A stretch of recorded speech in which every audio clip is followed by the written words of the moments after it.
Hello, everybody. Welcome back to the Thunder and Lightning podcast. I'm Thunder. And I'm Lightning. And thank you for watching. Hi, Daphne.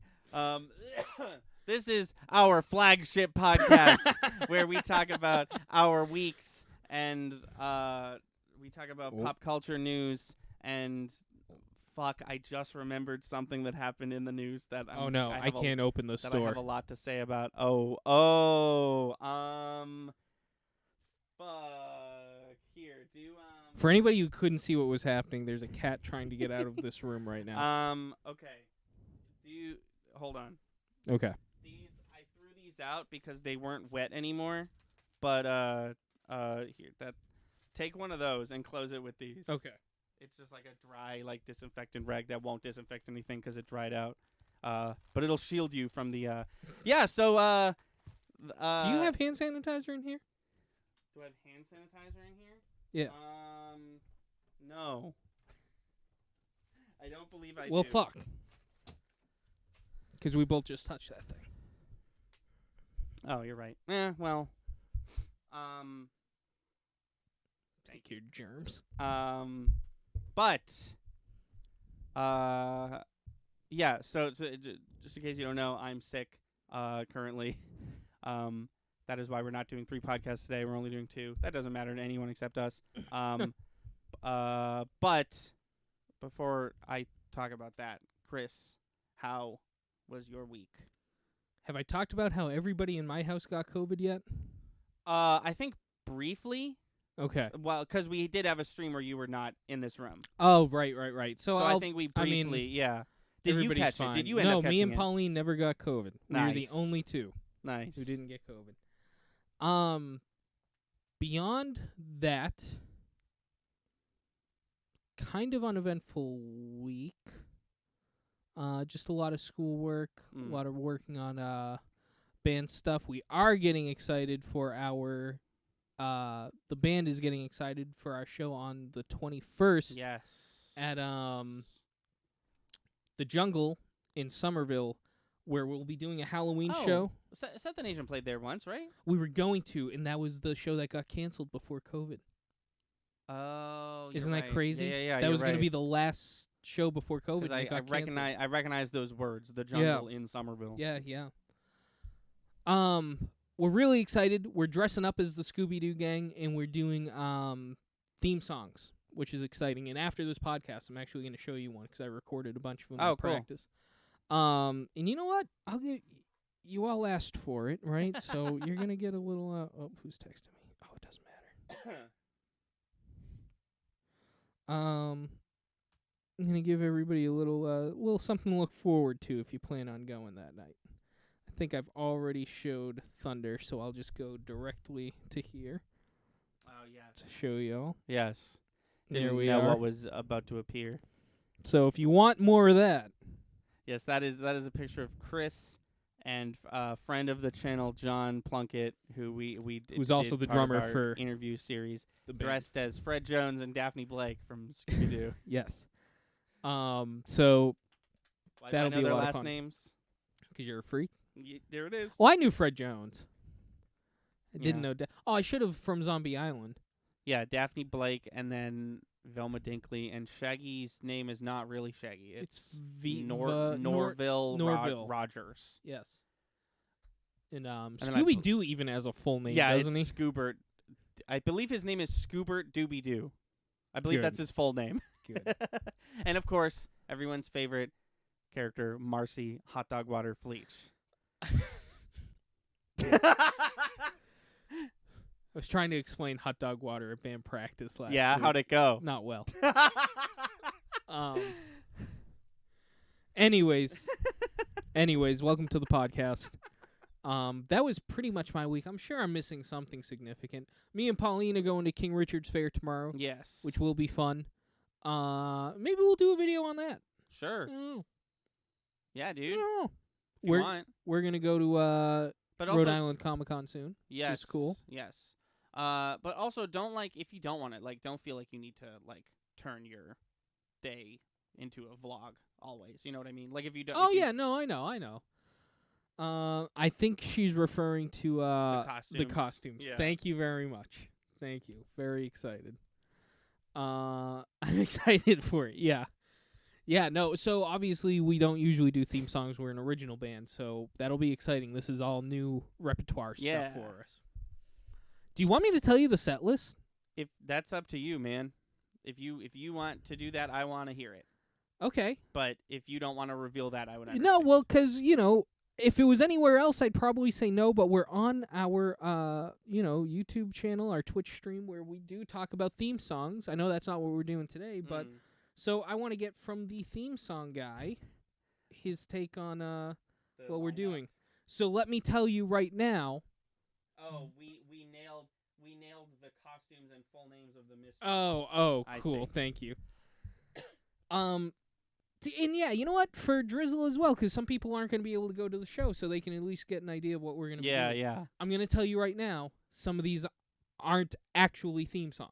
And I will explain why. I was going to say I wasn't gonna make a scene or anything, but you were at the last show. You were like, "Do you guys want to hear the Powerpuff theme song?" And I was like, excuse me, Powerpuff Girls it's is the a heavy outro. theme song. It's the outro. Thank you very much. Yeah, okay, it's the outro. The Powerpuff Girls theme song is just Tom Kenny anyway, hacking it up, talking about sugar and spice. Shut the fuck up. Okay. We got the Powerpuff Girls.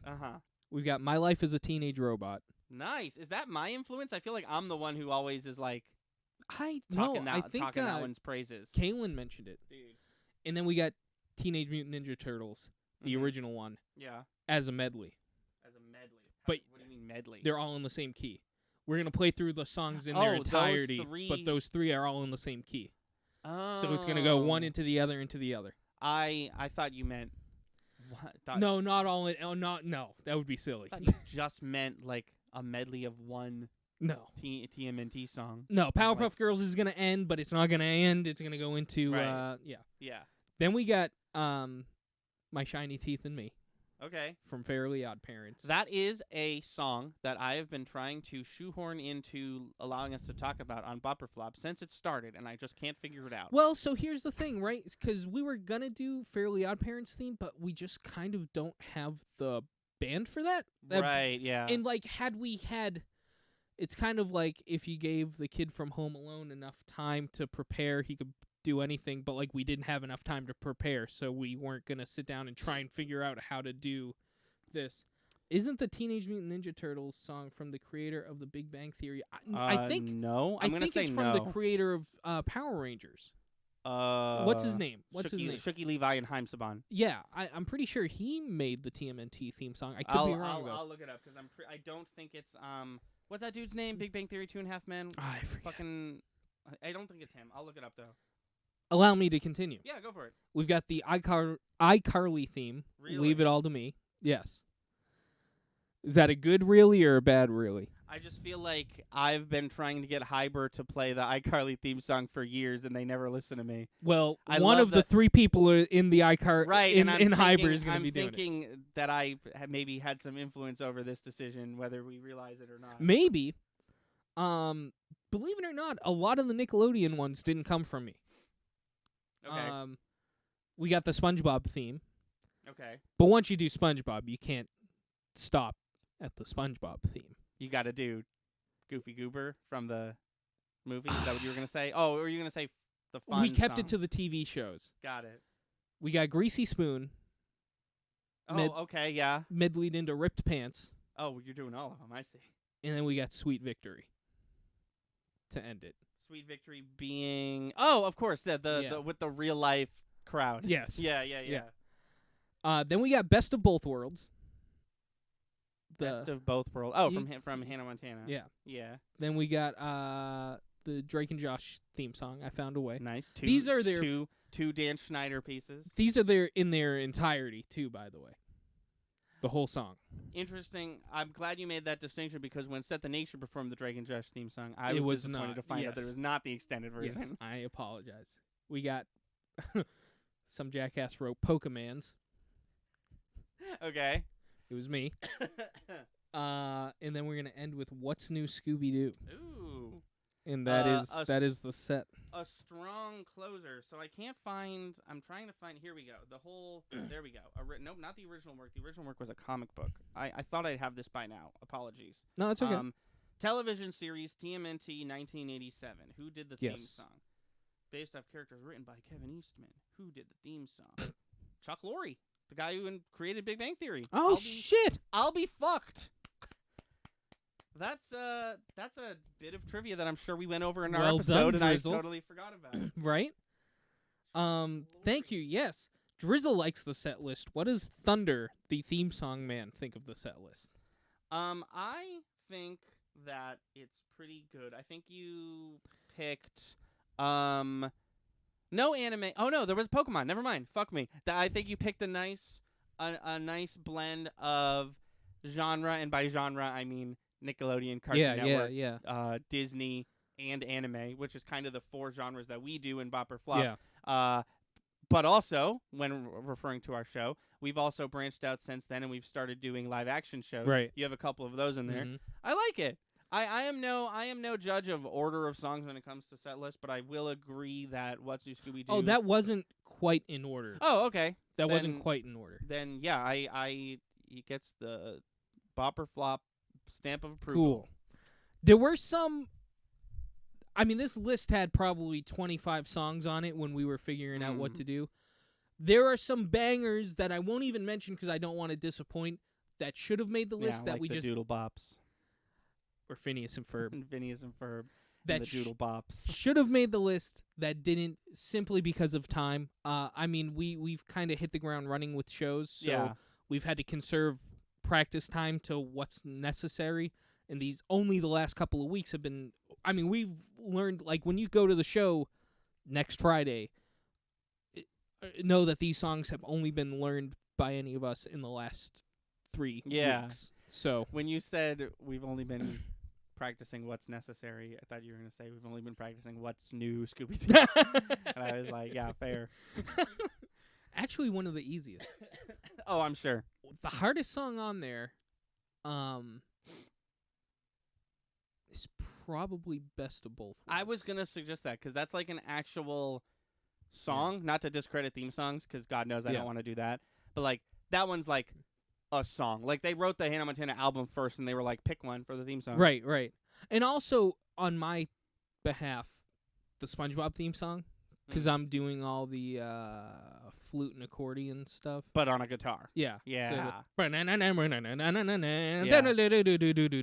like it's a lot of. But it's not that bad. I have a question regarding the SpongeBob theme song. I'll play it for you A theme song we have not covered on Bop or Flop yet. While discussing that you were going to do this, did the Avril Lavigne version of the song ever come up in conversation? Of SpongeBob? Of the SpongeBob theme song. Avril Lavigne did a cover of the SpongeBob SquarePants theme song for the movie. There was a... And it's not good. Oh, then probably not. What did get mentioned was the intro to the SpongeBob SquarePants movie, because they kind of extend... Because it's SpongeBob with all the pirates and stuff. Yeah. So we did consider doing that, but then we came up with the SpongeBob medley idea. Right. You were looking for the most extended official version of the SpongeBob theme song that exists. But we said, forget that. There's so many bops in SpongeBob. You mentioned, too, that we honestly didn't even consider. I kind of, like, if I could time travel, I think instead of Greasy Spoon you'd want the fun song. No, Goofy Goobers. I think I would have gone in that route. But I think the reason Goofy Goobers never even got brought into the conversation is because we were so in the mindset of TV shows. Yeah. I think the movie just like out the door for us. Yeah, that makes sense. Yeah, but that's pretty much that. I'm glad Drizzle likes the set. Maybe we could go live on Facebook for the set. I don't know if you guys want to see the show. I mean, regardless, there will be videos. But Facebook and Instagram have cut you down to a minute of what you can put on in a video. Oh, really? Yeah, it's stupid. Back when we were doing Set the Nation, I'd put full songs. I'd put like 9 full song videos and make a post about them. Longer than a minute on Facebook? Yeah. Are you talking about just in the story or in general? Because that would make sense for a story. Oh, but- no. You know what the issue is, I think? I'm sorry. Let me cut back. I think Facebook might be cutting the video because when we make a post on Facebook for Lions and Lavender, it also goes to Instagram. So it makes the media fit what's going, you know what I mean? Yeah. Yeah. Yeah. So that'd be kind of fucked if Facebook was like, you want to post a video? Make sure it's less than a minute, Grandma. You want to post a little Jimmy's birthday party? I don't fucking think so. Pick your favorite minute. Or edit it. Pick the most action-packed minute of Jimmy's birthday party. Or edit it. You won't, Grandma. So I will get back to you on news of if you can edit or not on Facebook. Okay. I mean, not if you can edit or not. If you can upload a longer song. Anyways, how was your... Well, are we going right into New York Comic-Con here? I mean, sure. Yeah. Okay. Why? Did you have a... I'm just mentally... I'm getting into listening mode. I'm getting into... We're going to talk... I'm getting into big conversation mode. Okay. Well, I'm going to talk about... I'm confused. I'm giving him a thumbs up. I'm confused. I don't know why. I was like, maybe this should go in the news segment, but why would it? It's not news. Yeah. We're good. Everything's good. Okay. I'm ready to talk about it. Yeah, so I went to New York for a week. That's why there was no... That's why there was... it was just Drizzle and Tsunami for a bit. That's why there was no podcast today uploaded. Thank you, as always. First of all, thank you. Appreciate you. Thank you for being a part of our channel. Flying to New York is hilarious. Oh, yeah? Because you ascend and you are in the air for 15 full minutes before they say, all right, we're going to descend now. Like, it's an hour flight, but, like, ascending and descending takes so long that the actual flight was only, like, 15 minutes. I did manage to, with a little bit of fast-forwarding, cram the entirety of the new Doctor Strange movie into one flight. Good. I have things to say about that movie, but that's not important. New York was fine. We are getting a video too, right? Yes, you are. Yes. So here's what's up, cool. Right? This week had two parts to it. The first part was the 6-day long con preparation plus con working it, right? Yeah. And then the other part of it was the one day I got to spend hanging out in Times Square doing cool touristy things. Yeah. I have nothing but terrible things to say about the Javits Convention Center. Yeah, lay it on me. I've been dying to hear about this. It was absolutely horrendous. So if you remember me talking about Anime Expo, the Los Angeles Convention Center treated us like garbage. They, you know, go back and listen to me complain about that, but like they wouldn't let us load out. We had to sit there for a while. Child's play compared to what I went through at New York Comic Con. Wow. So, here's what's up. A little bit of a backstory. I'm not going to name drop anyone, obviously, but my boss at Sanchi likes to do things the cheapest way possible, which I can definitely, sympathize with. What that means is all of our stuff are $40,000 worth of merchandise that we could have just shipped to the convention for a fee. What instead we do is we ship it to the hotel that we're staying at. Oh, boy. Then this time it was 3 Uber XLs, bring all the stuff to the convention center, and then basically just walk it in there in multiple dolly trips. Except, this happens. We get all the stuff. We go there. We can't go through the front door. We get yelled at by 3 individual people. Reprimanded, wow. I'll say. Basically saying, like, you can't go in the front. And actually, now that we think about it, you can't go through the parking lot, and you also can't hand load through the loading dock. So we're standing there with a bunch of boxes in front of the convention center. Other people are bringing their stuff inside, but what we were informed is that they only had like 1 or 2 boxes, and your stuff is considered freight. This one fucking guy just kept saying that. He was like, this is freight. It can't be here. It's freight. And I was just like, I almost snapped at him. I was like, do you say anything else other than this is freight? I fucking get it. You want us to, like... So what we ended up doing was me and one of my coworkers stood there while our third coworker Ubered to a U-Haul rental place, rented a U-Haul, pulled up, we load all the stuff in there just so he can go around to the loading dock. Now our stuff's in a truck. And then they're waiting at the loading dock and I'm waiting inside at a certain point. It almost sounds like this costs more money. Yeah. But I had to wait for them to... Is this when I called you? Oh no, this was late at night. Yeah. This is load in. Right. Because the other thing about this convention center is that if you put all your stuff on a pallet, you can't bring it yourself. You need to have someone who works at the convention bring it to your booth for you, which is all fine and dandy, except I literally waited 5.5 hours for them to bring me my stuff. And then we got there at... We got there kind of late. We could have been there earlier, right? But we got there like 12:30 noon, right? Yeah. We didn't start setting up until 8:30. Wow. p.m. And then so that was rough. And then we set up, and we had to set up that night because the con was literally the next day. The con happens, and I'll get to that in a sec, but just to continue the whole load out, load in thing.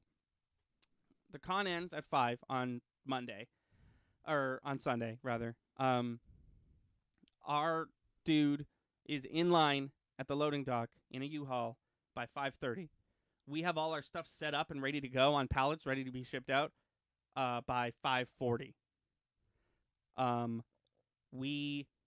They didn't take our stuff until 11 o'clock.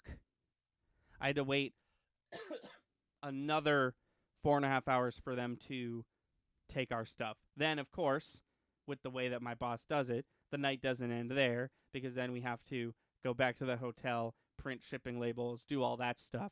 So I was feeling not great. I had a big, huge, you haven't eaten anything in a while headache. Luckily, some random person brought me a bottled water at some point, so I didn't literally shrivel up and die.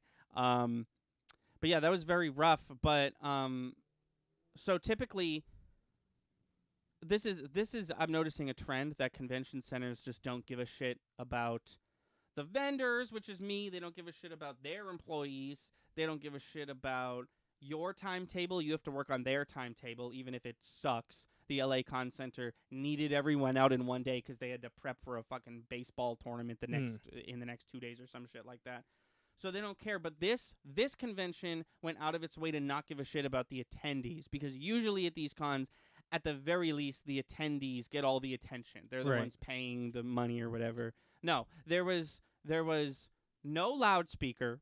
So usually at cons, there'll be like an announcement when there's an hour left, and then a half hour, and then 15 minutes, and then at 7 it'll be like, all right, get the fuck out now. Right. No loudspeaker, no announcements. When the con ended, they just sort of prayed that people would leave on their own. I think once I saw one lady being like, all right, come on guys, it's time to leave. Literally day 4 while I was packing up, it's like a good 45 minutes after the hall is closed. I just see a family walking around, browsing, people putting their shit away, and I was like, a loudspeaker would have helped. But then the Javits Center has a mask mandate, which is completely fine, completely reasonable. Just wear a mask all weekend. I show up day 1, I put my mask on, and my mask remains on until I'm no longer. It's time to leave. It's time to leave. Yeah, until I'm no longer there. But they weren't enforcing it. Like nobody. A lot of people were maskless. There was people handing out masks, but I even saw someone get handed like, oh, you're not wearing a mask. Here's a mask. They're like, thanks. And I saw them throw that mask away in a trash can. And I understand that this person handing out masks was not paid enough to like follow up and be like, hey, you got to put that mask on. Right. But at the same time, like, if you're going to have a rule, you need to enforce it, or else no one's going to, like, herd mentality. Day 1, most people are wearing a mask, but some people aren't. By day 4, I'd say a good 70% of the attendees weren't wearing masks. Because why would you at that point if you're an asshole? Right. Who doesn't like following instructions, which I know is a big thing for me. I always talk about how it's just so easy to follow instructions. And, like, rules. I hate when people are like, let's play Monopoly with house rules. You're making the game longer. Don't do that. Just follow the instructions. But I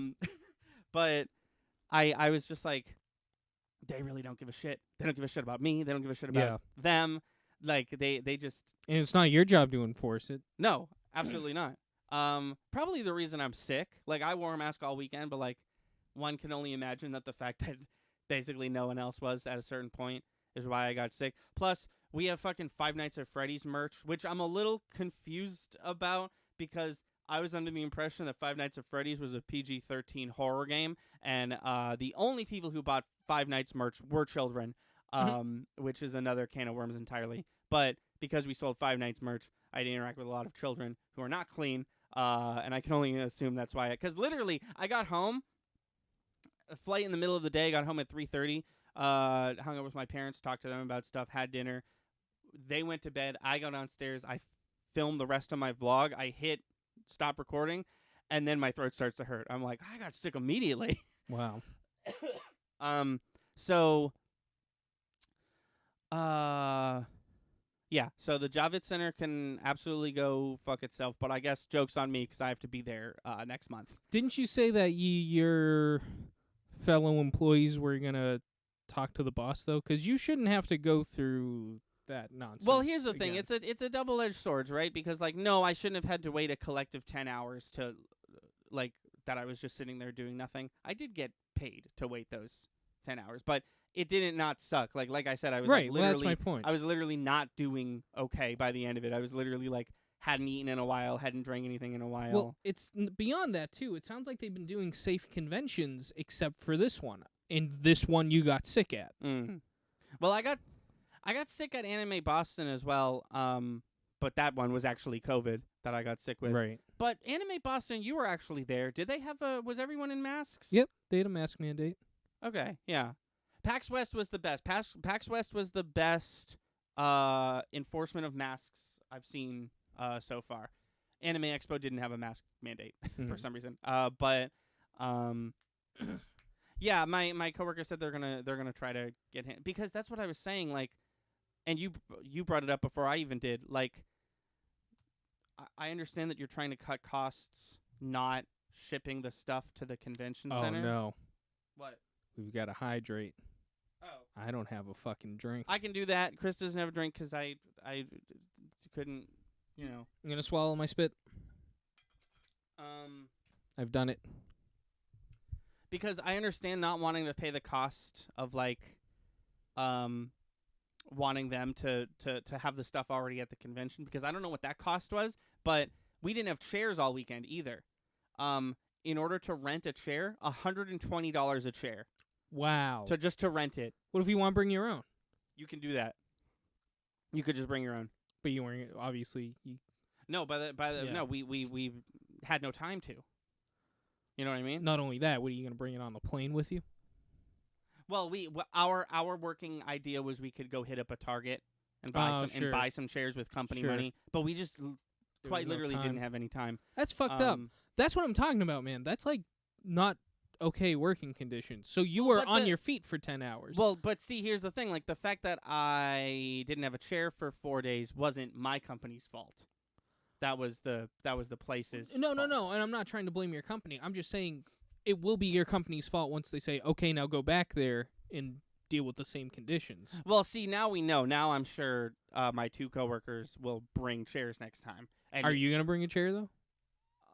I assume I'll have one for me already. Like, I think they're going to bring chairs for the three of us. Okay. Because we already talked about it. But what I was saying is, like, I understand not wanting to get one of those pocket stools. Yeah, have you ever seen those? A guy at Comic-Con was using one in the lines. I might want to get one for next year. It's a chair you fit in your pocket? Yeah, it's probably like this big folded up, and then you take it out, and like this big guy was just sitting there on this little chair. It's like the Iron Man suitcase from Iron Man 2. Yeah, yeah. Which, by the way, would be just so heavy. But so I understand not wanting to pay the cost to get the stuff there in time, but like now you're paying for us to be there. You're paying for these Ubers. You're paying the cost to hold this stuff. Like there's no way that it's not comparable. Right. I don't know. But after all that, I had a whole day to myself in Times Square. So me and my coworkers did a bunch of touristy things. I took the one shot that's in every movie. And we saw the bleachers. I saw the naked cowboy, but I don't care. We visited. I had the best McDonald's of my whole life. I don't know if I was just like on a bit of a like seeing the sights high, but like the McDonald's in Times Square made the fuck out of my burger. It was very good. That's neither here nor there. We went to the Disney store. Ooh. Which was a lot of fun. It was 2 floors. I miss the Disney store. Dude, I do too. We used to have one near us. And do you remember the action figures at the Disney store? Yes, I do. Do you remember the like? It was like it would be like a display box. Yep. And it would be like a movie. It would be like Lilo and Stitch. It would They're be like figurines. They weren't like posable, but they were like statuesque. Yeah, and they were in like a diorama. Yeah. That you could just like boop. So I bought one. Oh, can I see it? Yes. So I opened it. Oh, okay. Okay. But I'm not gonna show all the pieces, but I will show one. Oh, is it a surprise for nice? That is Captain Carter from What If. I got the What If box. I'll show you this guy. But yeah, they had a ton of. They had Encanto. They had Toy Story 4, but they also had Shang-Chi. They had Multiverse of Madness. They had What If. They had Thor. The Thor one was really expensive because it had both goats and they were like huge, like they should have been. Yeah. But that was cool. I also got a Pride tumbler, a Disney Pride thing. I left it downstairs because I have to wash it before I use it. Then we went to the Nintendo store. The Nintendo store in Times Square is one of 2 left in the world. This specific location used to be a Pokemon Center. There's only one Pokemon Center left. That's in Japan. So the Nintendo store was pretty cool. A lot of this is in my video, so I'm not going to talk about it too long. But they had a display case of every amiibo. Wow. And they had a separate display case on one side. Were they for sale? I'm so sorry. No, it was just a display case. Just to show them off. Cool. And then they had one display case. On one side, it was every Nintendo console. And on the other side, it was every Nintendo handheld console. Oh, wow. It was really Where cool. Where did the Switch go? You know, I'm going to have to look at my video because why not both, right? Right. That's an interesting question. No, there was a lot of Mario, obviously. There was a lot of Splatoon because Splatoon 3 just came out. Yeah. And then there was a fair amount of Zelda and Pokemon, but I did appreciate that, like, the lesser-known ones that are still big, like, there was a very small Pikmin section, and there was a Kirby section, and an Animal Crossing section. But the music they were playing was really cool because it was all over the board. I heard Pokemon music on the way in. There was some Fire Emblem music. At one point, I heard Xenoblade music. Oh, wow. It was really cool. It felt to me like they were like, we made Xenoblade, so we're going to acknowledge that. Good luck finding fucking merch for Xenoblade. Right. But, like, we still made it. So that was pretty cool. I did get, I got the Mario manga. Oh, Pauline has that. Oh, does she? Yeah, but hers is better because it's signed by Charles fucking Martin. Yeah, no, that's cool. I picked this up. There was a lot of mangas, but no one had issue 1. Like, there wasn't issue 1 of the Splatoon manga. That's not issue 1? No. Oh, sorry. The Splatoon, Animal Crossing, and Zelda mangas, issue 1 was not for sale, but this is the only issue of this as far as I can tell. What's the Animal Crossing manga about? Country living, I assume. And then I also got this. I will show this off because I thought it was great. Ooh. This is 2 Pikachus. Are they magnets? They're not magnets. It's one plush. They are dressed as May and Brendan, the playable characters from the 3rd generation of Pokemon games, Ruby, Emerald, and Sapphire. They had one for each gen. Wow. They had Ethan and Lyra from 2. They had Sheila and whatever his name is from the new game. Every generation. And I was like, I was gonna buy 2 plush in the Mario manga, but I was like, I gotta do this. And I gotta, like, it was one of those things where I was just like, well, I've gotta buy the one that I'm the biggest fan of, because I grew up on 3. On Ruby, Sapphire, Emerald. And then at night, I saw RRR live in theaters. We talked about that extensively on our movie podcast. I did have a funny story, though, about that. So I'm leaving the movie theater. Yes. It's like 11 at night, and I'm trying to find a place to call an Uber. I'm trying to find a free spot on the sidewalk to call an Uber. And I walked by this dude who was asking for money, right? But he was so energetic. He was like, he saw me. He was like, "Oh, dude, you're awesome." And then he gave me a fist bump, and I fist bumped him because why not? And then he was like, "Oh, man, Pokemon, gotta catch them all. I love it." Anyways, do you have a couple bucks to spare? And then he was like, if you give me a few, first of all, I had no money. I promise I had no money. I also had no money in my account, which is important because this guy was like, if you gave me money, it would be the first couple dollars in my startup. I'm going to make video games. And he had a keyboard, but a music keyboard that he was holding like a gun that he kept doing this, but no sound was coming out of it.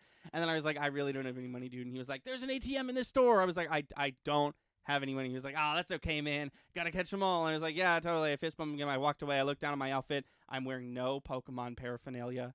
I was wearing a plain shirt and my pink jacket and jeans and flip-flops, and I was holding my purse. I didn't have my New York Comic-Con badge. You didn't on. have the plush or nope, anything? I was not holding anything Pokemon related. I don't know how this person correctly correctly caught my vibe as a lover of Pokemon. I just look like a fucking nerd, I guess. I promise I was wearing no Pokemon paraphernalia anywhere on my body. Also, side note though, because there's a lot of that shit in Boston too, but I don't like the vibe of people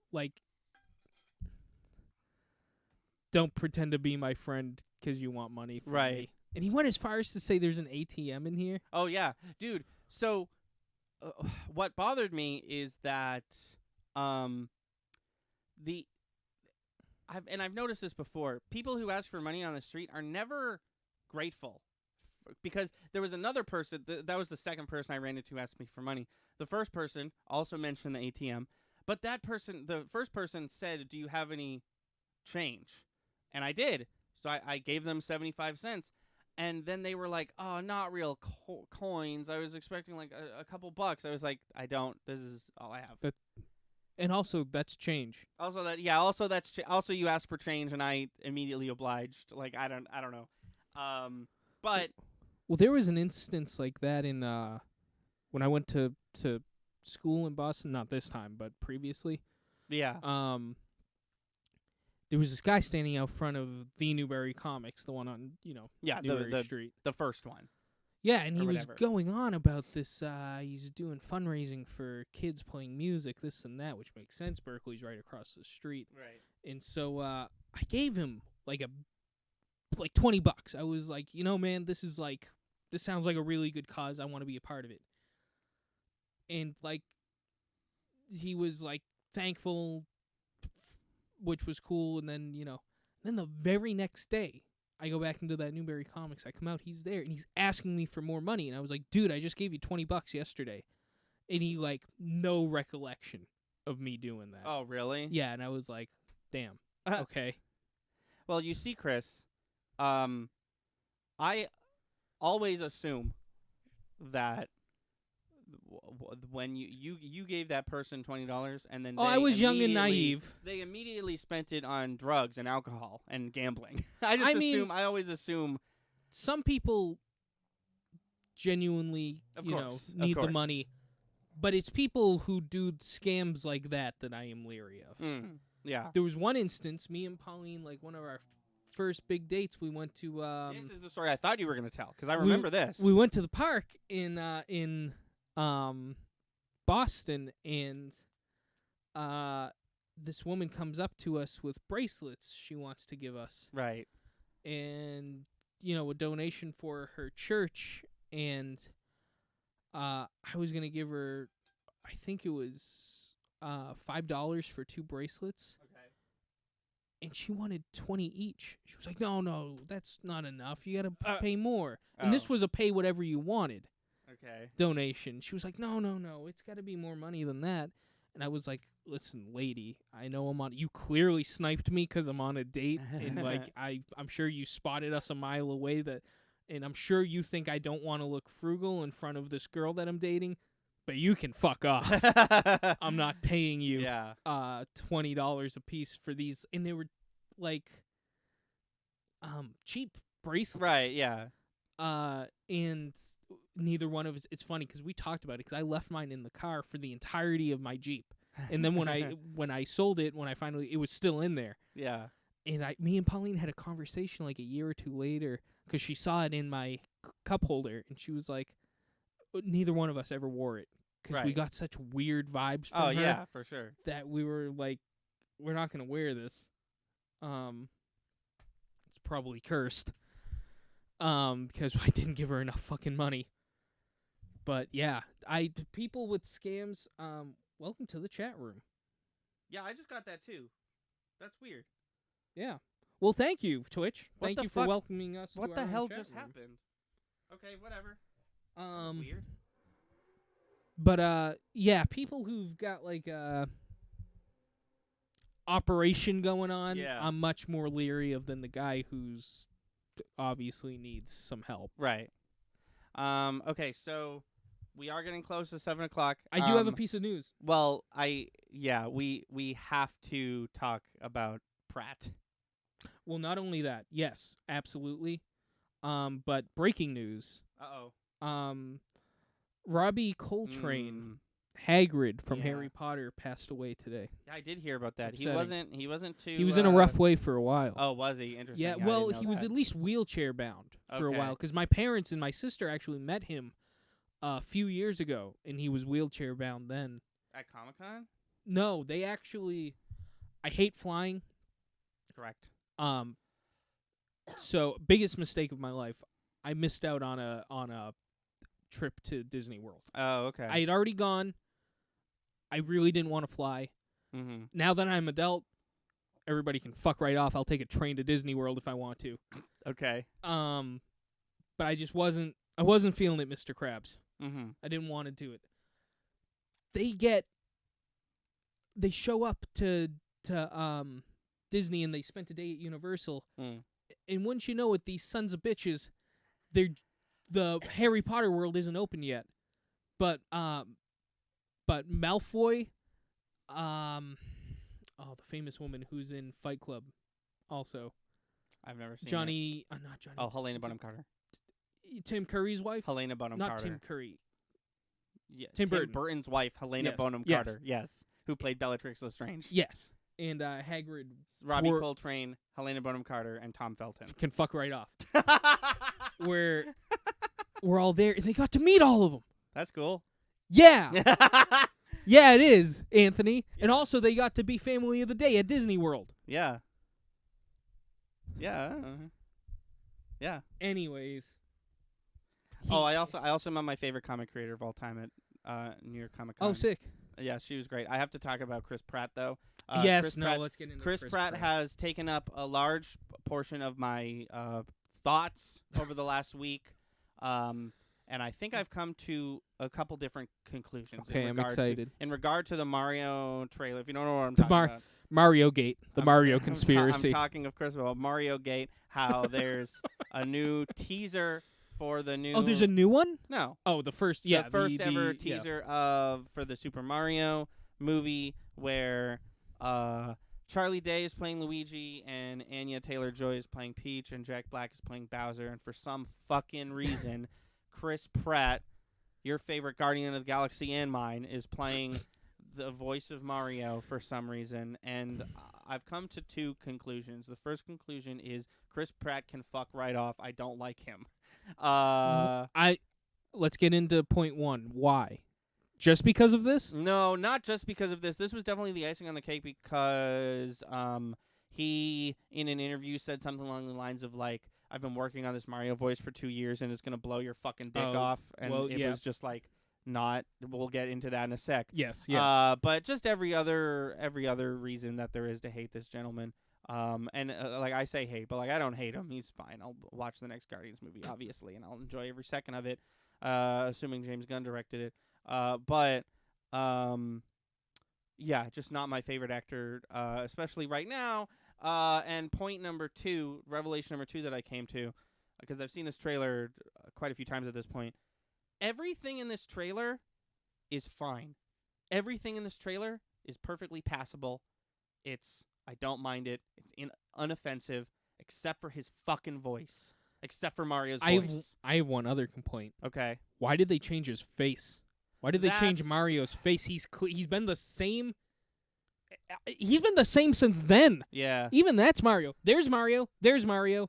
That Mario from the movie is not what Mario looks like. No, you bring up a good point, pointing to those posters that I don't think anyone and the can Christmas see. Special. Guardians of the Galaxy Christmas Special. Oh, yeah. Which is still slated for the end of this year, correct? Haven't seen any trailers for it yet. It's getting close. Yeah, I was just thinking about that. Did you see Werewolf by Midnight? Holy shit, was that good? Okay, we'll talk about that later. That's another time. Holy that's another fuck time. was Werewolf by Night. Yeah, that didn't really need to be good. that good. I just watched Holy it today. Shit, dude. Yeah. I fortunately watched it after I watched She-Hulk episode 9, so ended the night off good. Nice. But no, I his face is weird. He has no butt. The voice is not anything. The voice is people. Well, yeah. I will say this: people who are saying it's just Chris Pratt's voice, technically you are incorrect. He's clearly doing a voice, but his voice sucks shit. Well, here's the thing, right? He did that teaser. I don't know if it was like a TikTok thing or something, but he had like, I don't know what he was doing, but he was like, hey, the Mario movie's coming out. It's a me, Mario. Yeah. Like that. And he then said he was it essentially and then like he that. was like, that's not the voice. Yeah, he was like, don't worry, that's not the voice. And then the trailer comes out and he's like, it's a me, Mario. And it's like, oh, you didn't tell us you were doing a slight inflection of that shitty TikTok thing where everybody was like, dude, that sucked. And you're like, no, it's going to be better than that.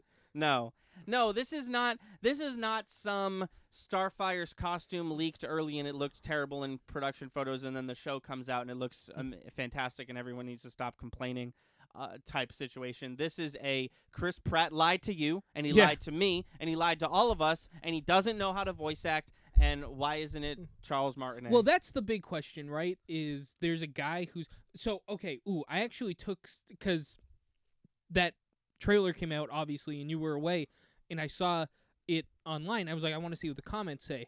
And one person wrote, and I was just immediately like, fuck it, because everybody else was like, oh, that sucked, why not get Charles? Oh, that sucked, why not get Charles? Oh, that sucked, why not get Charles?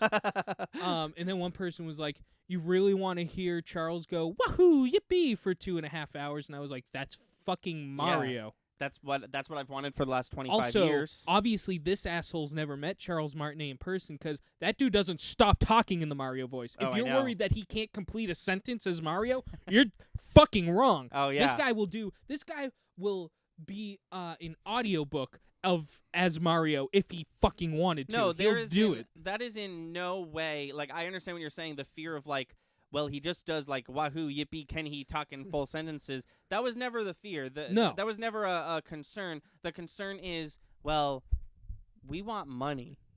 And Chris Pratt's name being on this is going to generate a lot of news if about there our was, shitty movie. You know me and I talk about you and I talk about how we don't like people bullying the film industry into doing stuff that they want done. If there was a petition to have Charles Martinet voice Mario, I think I would sign it. Well, see, and you're speaking on that, it's really a curve of like for example, in Pacific Rim, there's a robot voice, and that robot voice in that movie is just the voice of GLaDOS from Portal. They got Ellen McLean to voice the robots in this movie for no reason other than the fact that they wanted the GLaDOS voice in the movie. And a lot of people were like, that's fucking stupid. Don't do that.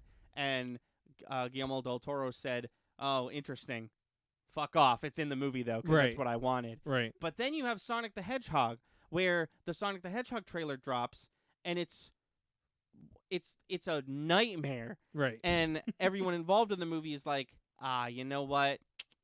People are right. We got to fix this. And then they do. This movie is kind of somewhere in between, where, like, I'm not saying, like, I don't know.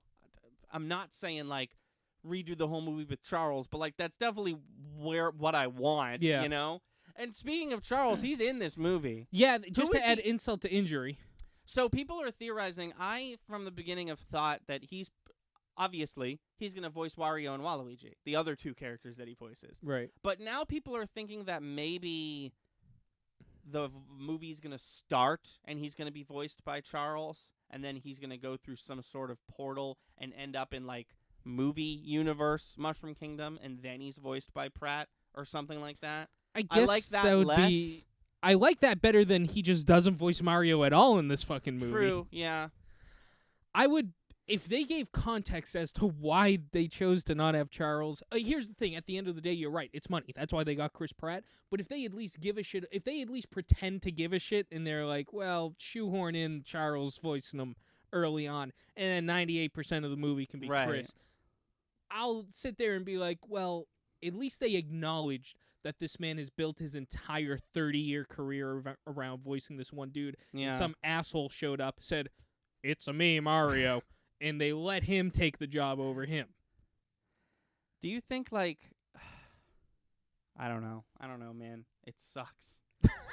But the other thing is, like, how much do you think they're paying Chris Pratt to do this movie? Oh, I bet at least $10 million. I bet you they could have got Charles for a fifth of that money. Oh yeah, well I Charles forget the name. Charles is used to the number, but Charles is used to. We know the amount that he video usually game gets VO paid. money. Yeah, you know he's gonna, and he loves voicing Mario. Clearly, yeah. He's done like 2 other things in the past. They could have just years. followed him around for 2 weeks and got enough audio to fill the whole movie. Audio from his personal YouTube channel. Yeah.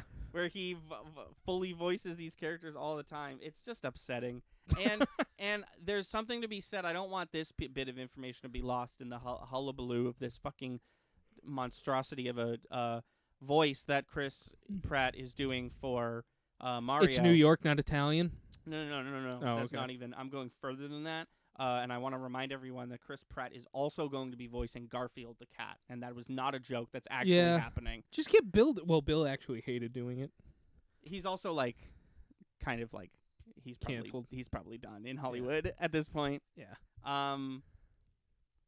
He did put on a good Garfield. Oh yeah, of course, yeah. And it's so. I'm glad you brought that up. It's so. I guess I technically brought it up, but I've always appreciated how cyclical that whole thing is, because the voice of Garfield in the TV show is Lorenzo Music. Rest in peace. Movie version is Bill Murray. Cut to the Ghostbusters. Yeah. I don't know his character's name, but his character, The Bill Murray character. The Bill Murray character on the real Ghostbusters is voiced by Lorenzo Music. Yeah. So they're literally like VO live action sound-alikes of each other. Yeah, that's cool. And unfortunately, Lorenzo Music passed away quite a few years ago. But I always found that funny that like. And now we get to look forward to the memes of "It's a me, Garfield," because they're gonna be the same voice. Oh yeah, it's gonna be the same shitty like. At least with when you're voicing Garfield, on some level, you don't really have to try, because Garfield is sort of a monotone. Like his whole shtick is that he's bored, right, and he's waiting for death. You know. Yeah. So you're getting into that. What's it called? The creepy Garfield. I forget what it's called. Oh, that shit's called like the real Garfield or some shit like that. Yeah. No, but it's just like it's if I'm an impressionist, I'm gonna try Garfield before I try Mario. Oh, sure, right. But Chris tried. He tried. Chris Pratt tried. Can't just say Chris, because that's your name. Chris Pratt tried. I don't want to confuse people. And I don't know if he did it enough. Can I make a skit for like 4 years in the future for us? Yeah, sure. Just splice together "It's a me" and then his Garfield voice. Just splice them both together for one quick 10-second video that we can throw up there, and it can get like 4,000 views. Mason asks, how does this compare to Ryan Reynolds as Pikachu? So Ryan Reynolds as Detective Pikachu is like a different conversation entirely, because he's not actually voicing Pikachu. No, he's not. Spoilers for this movie. He's not actually voicing the iconic voice of Pikachu that we all know and love that they put in the fucking games for some reason, starting with the 6th generation. He's voicing he's voicing Detective Pikachu, who in the video game sort of kind of sounds like Danny DeVito. and has like the soul of the dad, like in universe. In the movie, yeah. I don't know about the game. I can't believe that there's one Pokemon transmedia thing, live action transmedia, and they chose to base it on that shitty DS game no one likes. I can't get over believe that. a live action Pokemon movie came out. Well, no, this isn't a live action movie at all. The Mario one. No, fully animated. We're getting an animated Mario movie, and a live action Sonic movie came out, and of all three, the Sonic movie is the one that seems like it was probably going to take the cake. Everything is fucking topsy-turvy, dude. Sonic is good, Mario is bad. Fucking, I don't know, man. They made such a fixable mistake, too. Jack Black killed it. Oh, I know. Dude. Oh, people are theorizing, too, by the way. I don't know if you've heard about this. People are theorizing this movie's about Bowser, not Mario. I mean, I would definitely like that more based on the voice acting I heard. Yeah. Jack Black killed it. An easily fixable mistake of having Chris Pratt voice Mario. It's so funny, the, like, dichotomy of voice acting in shit. Because, like, you look at Trolls, you know, a random DreamWorks movie, and it's all fucking A-listers, Anna Kendrick, Justin Timberlake, James Corden, all these fucking people who've never voice acted in their life, except Justin Timberlake. And then you look at, like, TV shows, and it's the same, like, 4 or 5 names: Tara Strong, Phil Lamar. Well, it all makes these sense people. why John Bender. Oh, John DiMaggio. Why John DiMaggio was kind of striking the Futurama thing for pay, because it's like, fuck you guys. But, yeah, what I was going to say is, like, take that over to the Mario trailer. You hear Bowser's voice, and you're like, that's Jack Black. And you hear Toad's voice, and you're like, that's Keegan-Michael Key. And then you hear the Penguin's voice, and I don't know if you noticed, but the Penguin is voiced by Phil Lamar. Oh, really? The guy who voices Samurai Jack and Hermes from Futurama, yeah. And it's just like, wow, you really just, like, did that, huh? You paid him a couple bucks to voice the Penguin, but you paid Jack Black a couple millo to voice Bowser. I don't know. It's just so interesting to me. Like, as soon as he started talking, I was like, that's Phil Lamar. Makes sense. He's the Penguin because he's a voice actor. Right. The thing with Jack Black voicing Bowser, too, is Bowser's never... I mean, except for, like, King Koopa and shit from the the TV show. Yeah, and that one... In Mario Sunshine, he's fully voice acted. Oh, is he? Yeah, remember he's like, Mario, how dare you ruin my summer vacation? And at the end of the movie, he's like, Junior, I gotta tell you, Peach isn't really your mom. He talks in full sentences in that. I don't recall, but okay. I mean, I believe you, obviously. But maybe in my head, I was like, I'm making up the voice for Bowser right now. He's clearly not talking. My mind just didn't accept that Bowser was speaking. But yeah, I guess, but that's so sporadic for a voice for Bowser that, like, they got Jack Black, so what? Right. You know, but Mario been voiced by the same dude since, like, 1993 or something. Like, that's the other side of the conversation. Every Mushroom Kingdom character, Peach, Daisy, Bowser, they all have voices. They've all had different voice actors throughout the year. Mario, Luigi, Wario, Waluigi, and then the baby versions of those characters has always been Charles Martinet. Right. No, unless it was like a weird third-party thing. Like, I'm pretty sure Charles doesn't do the voice in Mario is Missing or Mario Teaches Typing or whatever. Yeah. But, like, it's always Charles voicing Mario and Luigi and Wario and Waluigi. There's, like, 3 different voice actors credited for Bowser. There's, like, 9 different voice actors credited for Sonic. So when Ben Schwartz shows up and sort of kind of does a Sonic voice, I'm a little like, you could have got Roger Craig Smith, but, like, I'm not too broken up about it. Mario is always Charles Martinet, except now he's Chris Pratt, I guess. For money. Keegan-Michael Key, though, I mean, he killed it in Pinocchio, so I am excited to see what he can do. I mean, he's Toad, so he was in the, I think they definitely up-pitched his voice a bit, which makes sense, because it's, I'm curious to see Peach's role in this movie, because they got an A-lister to voice her. They got the woman who was the star of The Queen's Gambit. Oh, okay. Anya Taylor-Joy is how you pronounce her name. So she's not going to have a bit role like I'm thinking she probably does. Yeah. But I don't know. I mean, I can take a guess as to what her role is. She's captured by Bowser. Oh, well, yeah. And Mario has to save her. I don't know. That doesn't really, based on the teaser, that doesn't really seem like his motivation in this movie. Yeah, it seems like he's Game of seems like Thrones and he the seems Mushroom like he Kingdom. just wants power. He does a lot of voice work. Yeah, that's what I'm saying. Like, of all the, like, quote-unquote A-list TV actors or movie actors, I feel like they got... I feel like he's more heading towards the voice acting side. Keegan-Michael Key is the daywalker who does a lot of voice acting and a lot of acting. I always combine their names. Keegan-Michael Keel Keegan-Michael is what I Keelan, say. Yeah. Most recently, he was the fox in Pinocchio. He was also the mafia Muppet chef in Rescue Rangers.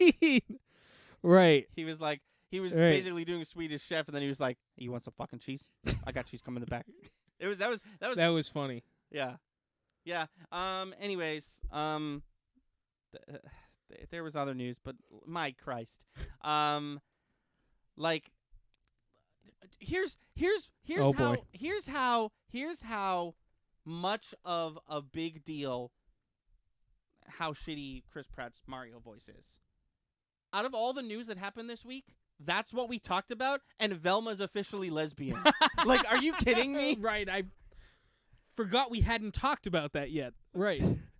My mind, like, that happened so, like, I heard about that, and I was like, oh, that's neat, got on a plane, and then saw the Mario trailer, and I was like, all my thoughts are broken. I will never sleep a normal night again, knowing that Chris Pratt is the voice of Mario from the Mario franchise of video games. People who are like, it's the Mario Bros, so Mario is his last name. Do you know what? And he's a Japanese character, so do you know what his first name is? What? Do you know what his first name is? Mario's official. He's a Japanese character. Yeah. His last name is Mario. Okay. What's his first name? His first name is Mario. Right? Itsumi. Ah, I see. Itsumi Mario. I see now. See now what's happening. I thought that was cute. I see what's happening. Okay, that's it. Stream's over. Thank you for being here. Podcast is over. Yeah. Thank you for being here. Yes, thank you. Somebody remind us to talk about Velma, all the Velma news, because there was multiple Velma things that happened this week. Remind us to talk about that, please. Thank you for being here. We went a bit long, but we haven't had a podcast in a week, so what are you gonna do? And we both really love RRR. If you missed us talking about RRR, the podcast version of that will be out on Monday on our YouTube channel. So look out for that. And I have an idea for a new intro for Cinematic Relief. Like a new, cool. Like edited theme song, because currently it's Isn't it just that Monty Python thing still? No, it was, okay. But it's just the Brad Kendrick video right now. It's just not a Cinematic Relief specific Exciting. thing. So yeah, I have an idea for that. So if I'm not too shitty feeling tomorrow, I will get that edited. Cool. RRR podcast on Monday. But yeah, check out our. Let me do the links real quick. One sec. No reason to talk until this is there. Okay, that big huge paragraph of text that you see in chat, or in chat on the VOD, is a link to everything we do. The top one is our YouTube channel, where we post almost every day. We've been pretty consistent so far. I think I missed one day because of flying and stuff like that. But yeah, go check us out there. Everything you saw during this stream will be uploaded to YouTube in some capacity. And the next stream we do will be Sunday, and we're going to play Final Fantasy X. Yeah. And until next time, I've been Thunder. I'm Lightning. And we'll see you later. Thank you for watching. Please be sure to like and subscribe. Our channel has daily uploads from podcast video essays, Let's Plays to skits. Be sure to watch on Twitch. We stream all our video game and podcast content live at 5 EST every Wednesday, Friday, and Sunday. Our intro is by Brad Kendrick and music by Froggy and the Friendship. Link to all that in the description below. Thanks again, and we'll see you next time.